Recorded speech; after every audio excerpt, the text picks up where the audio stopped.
साहेब, आपलं स्वागत आहे तुमच्या चॅनलला.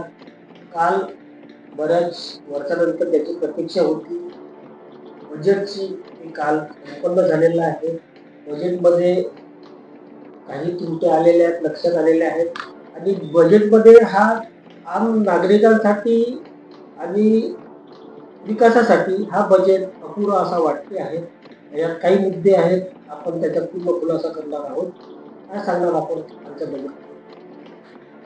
4 वर्षाच्या प्रशासक काळानंतर निवडणुका झाल्या आणि निवडणुकीच्या 6 महिन्यानंतर हे कालचं हे बजेट महानगरपालिकेमध्ये स्थायी समितीच्या अध्यक्षा यांनी सादर केलं. मला असं वाटतं की मागच्या 4 वर्षाच्या प्रशासक कार्यकाळामध्ये प्रभागामध्ये छोटे छोटे जे कामांच्या ज्या गरजा असते, चेंबर असो, ड्रेनेजचे लाईन असो किंवा कुठे गड्डे पडले असेल, ह्या छोट्या कामांची जी गरज आहे 4 वर्षाच्या प्रशासक काळामध्ये ह्या अधिकाऱ्यांचं, महानगरपालिकेच्या अधिकाऱ्यांचं लक्ष न दिल्यामुळे जनता ह्या सर्व कामापासून त्रस्त झाली होती. महानगरपालिकेच्या निवडणुका झाल्या, नगरसेवक निवडून आले आणि लोकांच्या अपेक्षा वाढल्या. प्रभागामध्ये फिरत असताना लोकांना असं वाटतं की बा आता नगरसेवक आले तर एवढ्या वर्षापासून जी म्हणजे अडकून असलेली जी कामं आहे ती पूर्ण होईल ह्या अपेक्षेने प्रभागातील जे जनता आहे हे नगरसेवकांना काम सांगत असते.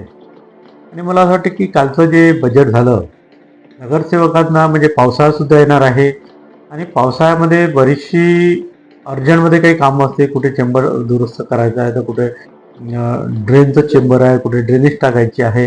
हे छोटे छोटे जे कामं आहे हे नगरसेवकाच्या त्या वाढ निधीतून तात्काळ केल्या जाते.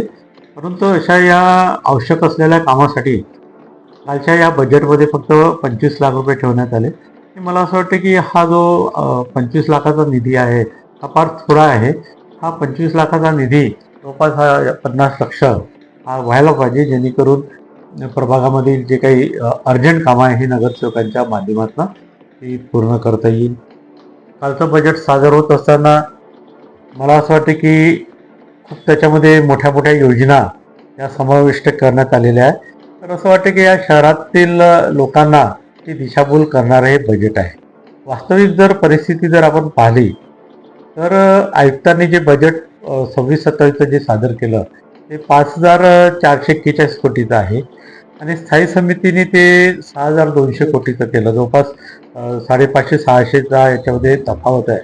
परंतु सगळं हे होत असताना आयुक्तांनी पण जे बजेट सादर केलं तर ह्या वर्षाच्या सरतेशेवटी जर आपण जर महानगरपालिकेमध्ये जर आवक जर आकडे जर बघितले तर 3,330 कोटीच्या वर तो आकडा गेलेला नाही आणि गव्हर्नमेंटच्या ज्या ग्रँट आहे ह्यासुद्धा महानगरपालिकेला अप्राप्त आहे. तर असं हे सगळं होत असताना या 6,200 बजेटचा हा आकडा आपण कसं सिद्ध करणार आहे हे मला माझ्या मनात शंका आहे.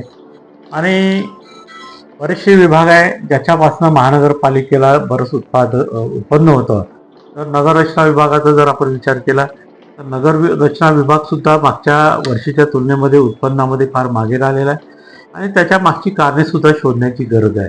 तर ही महानगरपालिकेमध्ये सगळ्यात भ्रष्ट असलेला हा नगररचना विभाग, याच्यामध्ये लोकांना आपले घराचं जर बांधकाम करायचं असेल, व्यावसायिकांना त्यांच्या जर बिल्डिंगा बांधायच्या असेल, कुठल्याही नकाशा मंजुरीसाठी जर नागरिक तिथे जेव्हा जातात तर जोपर्यंत त्यांची पूजापाठ होत नाही तोपर्यंत एकही फाईल या नगररचना विभागामध्ये समोर जात नाही.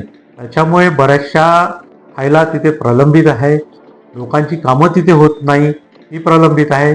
त्याच्यामुळे डिमांड ज्या मोठ्या प्रमाणात निघायला पाहिजे त्या निघत नाही. म्हणून मला असं वाटते की नगररचना विभागाकडनं जे अपेक्षित उत्पन्न होतं हे सुद्धा आपण साध्य करू शकलो नाही. हे बरेचसे विभाग आहेत. त्याच्यामुळे ह्या बजेटच्या माध्यमातून आपण या शहराच्या विकासासोबत जी निधीची तरतूद आपण तिथे करण्यात आलेली आहे आणि त्या निधीचं तरतूद करत असताना जर ते साध्य करायचं असेल, ह्या महानगरपालिकेमध्ये होत असलेला भ्रष्टाचार आणि भ्रष्ट अधिकाऱ्यांची चौकशी करणं हे तेवढंच गरजेचं आहे, जेणेकरून आपला निधी जो आहे हा आपलं टार्गेट आपण पूर्ण करू शकतो. म्हणजे तुम्हाला असं वाटतंय की हा जो बजेट आहे हा लोकहितांसाठी बजेट बनलेला नाही, जनतेच्या हितासाठी नाही ना, त्याच्यामध्ये मोठे मोठे आकडे आपण बघून दाखवलेले आहे. हा सगळा आकड्यांचा खेळ आहे. मी तुम्हाला सांगितलं 6,200 कोटीचं बजेट, 6,200 कोटीचा आपण खर्च त्याच्यामध्ये दाखवला आहे. 50 लाख रुपये शिल्लक असता म्हणजे 6,150 कोटीचा आपण खर्च, परंतु तो आवक तेवढी असली पाहिजे ना. पण लोक अध्यक्ष मॅडम म्हणतात आहे की 2021 ते 22 मध्ये जो बजेट पेश झालेला होता 200 करोडचा, 269 आणि 79 करोडचा, तो आता दुगणा झालाय. 2026 मध्ये बजेट हा दुगणा झालेला आहे. 2021-22च्या बजेट नंतर 4 वर्षाचा प्रशासक काय राहिला हो. आणि निवडणुकीच्या पहिले जर आपण शेवटचं वर्ष जर प्रशासकीय काळाचं जर बजेट आपण जर बघितलं तर त्या बजेटमध्ये 3,330 पर्यंतच पोहोचलो ना आपण. हो. म्हणजे आयुक्तांनी समजा जर 4 वर्षाच्या प्रशासकीय काळानंतर 5,541 कोटीचं बजेट सादर केलं असेल, परंतु या वर्षाच्या अंतिम जे महानगरपालिकेची आवक आहे ती 3,330 कोटीपर्यंतच पोहोचली आहे ना. हो. मग एवढा मोठा आकडा आपण अचानकपणे या एका वर्षभरात कसं साध्य करणार आहे? जर आवक या महानगरपालिकेत जर ते पैसे जर येणार नसेल, आपण जनतेच्या जनहिताचे जे आपण याच्यामध्ये जे कामं सुचवले आहे हे पूर्ण होऊ शकत नाही. म्हणून मला असं म्हणायचं आहे की ह्या नागपूर शहराच्या जनतेची दिशाभूल करणारं हे बजेट आहे. दिशाभूलचा एक अजून असा आलाय की नागपूर शहरात जे विधानसभा क्षेत्र आहे त्या बोलल्या की प्रत्येक विधानसभाच्या 2 महानगरपालिका शाळा आम्ही पुनर्निर्माण करू, बांधू, आणि ज्या मागील ज्या बनलेल्या आहेत खसलेल्या आहेत त्या शाळेचा त्यांनी काही विचार केलेला नाही. म्हणजे त्या गरीब ज्या तबक्यातले लोक आहेत ते त्या शिक्षणापासून वंचित राहतील. बघा काय आहे की निवडणुका होऊन जवळपास 6 महिने झालेले आहे.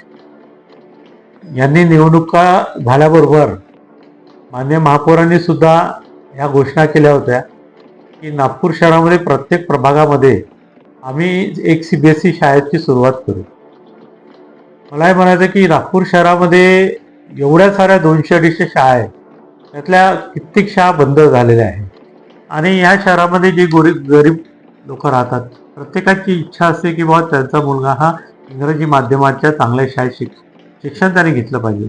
आणि मला असं वाटतं की महानगरपालिकेची ती नैतिक जबाबदारी आहे की आपण महानगरपालिकेच्या शाळा या सुसज्ज करून इंग्रजी माध्यम सुरू करून ह्या शहरातील गोरगरीब जनतेपर्यंत त्या मुलांना शिक्षण कसं मिळावं याचा सगळं नियोजन आपण करण्याचं गरजेचं आहे.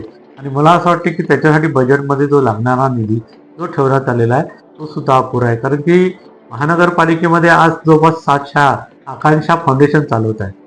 जर आकांक्षा फाउंडेशनला जर महानगरपालिका काही निधी जर देत आहे तर प्रत्येक ठिकाणी जर तसा निधीचं प्रोव्हिजन करून महानगरपालिकेच्या ज्या शाळेमध्ये कॉन्ट्रॅक्ट बेसिसवर बाकी ठिकाणी जसे आपण शिक्षक घेऊन राहिलो तर प्रत्येक प्रभागात जर आपण प्रत्येक शाळेमध्ये इंग्रजी माध्यम सुरू करून जर समजा कॉन्ट्रॅक्ट बेसिसवर शिक्षक केले आणि ह्या बजेटमध्ये जर तसं प्रावधान जर आपण केलं असतं तर मला असं वाटतं की खरंच सत्ताधाऱ्यांची ह्या शहरातल्या गरीब कुटुंबात राहणाऱ्या त्या लहान मुलांना शिक्षण देण्याची मानसिकता आपल्याला समजून आली.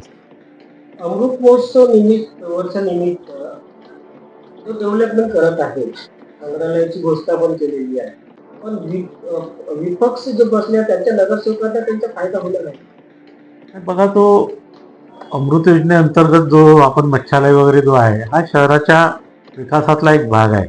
हा शहराच्या त्याच्यामध्ये विरोधक फक्त नगरसेवकांचाच विषय नाही, या शहरामध्ये राहणाऱ्या प्रत्येक नागरिकाचा तो विषय आहे. शहरात जर कुठली नवीन गोष्ट जर होत असेल तर हे आपल्या नागपूर शहरासाठी चांगली गोष्ट आहे. पण हे करत असताना आपल्याला वारंवार ते सांगून राहिलो, हे करत असताना याला जो बजेटमध्ये निधी ठेवला आहे, आपण जर एवढ्याचं बजेट सादर केलं तिथपर्यंत जर आपण जर टार्गेट पूर्ण करू शकलो, तिथपर्यंत आवक जर आपल्याकडे जनरेट होत असेल, मला असं वाटते की हे जे नवीन योजना आहे ह्या पूर्ण होईल. नाही तर हे फक्त शहरातील लोकांना दाखवणारे स्वप्न आहे.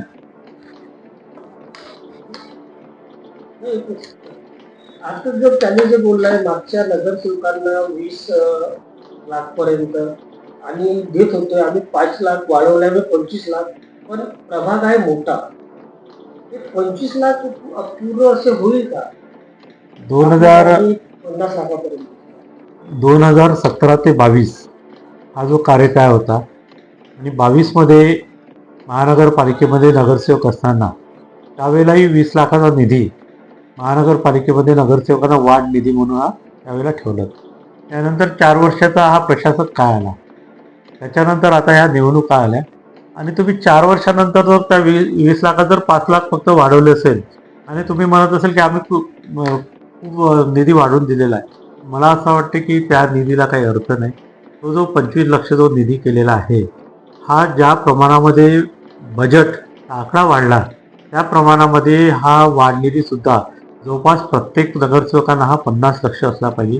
कारण की 70,000च्या या जनसंख्येच्या प्रभागामध्ये कामं करत असताना हा 25 लक्ष निधी हा फार अपुरा आहे.